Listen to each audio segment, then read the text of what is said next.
Ito ay rated SPG. Striktong patnubay at gabay ng magulang ang kailangan. Maaaring may masiselang tema, lengguwahe, karahasan, sexual, horror o droga na hindi angkop sa mga bata.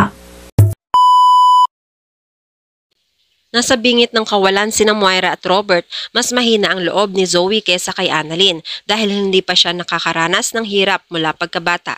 Magandang araw at welcome back sa aking channel, mga kaganapan sa abot kamay na pangarap. May pasyente sina Dr. Ray na katulad ng kay Moira ang status, may head trauma at kailangan maoperahan agad para maging posible ang paggaling.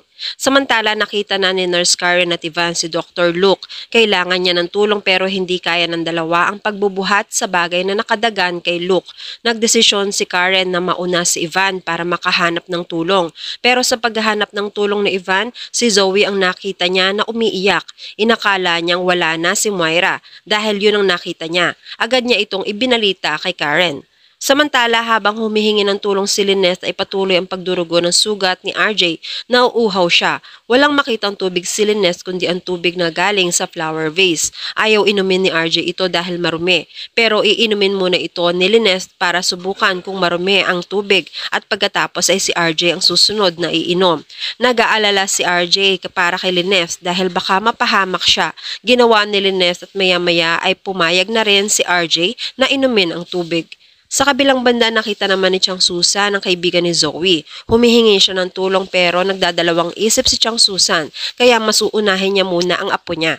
Sa kabilang banda naghahanap naman si Annalyn ng mga gamit na gagamitin nila para kay Moira. Ganon din si Lyndon. Nakabalik na sila at hinanda ang mga gagamitin.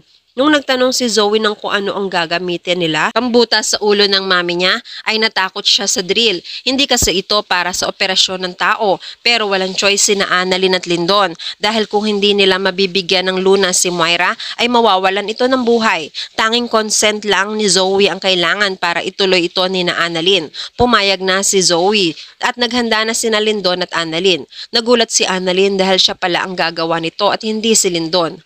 Nasa bingit ng kawalan sina Moira at Robert, mas mahina ang loob ni Zoe kesa kay Annalyn dahil hindi pa siya nakakaranas ng hirap mula pagkabata.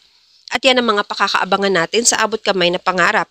Kung gusto niyo ng mga ganitong klase ng video, please like this video and please subscribe to my channel. At pakihit mo na rin ang notification bell para ma-update ka kung meron tayong mga bagong uploads. Maraming salamat sa inyong panonood. Paalam!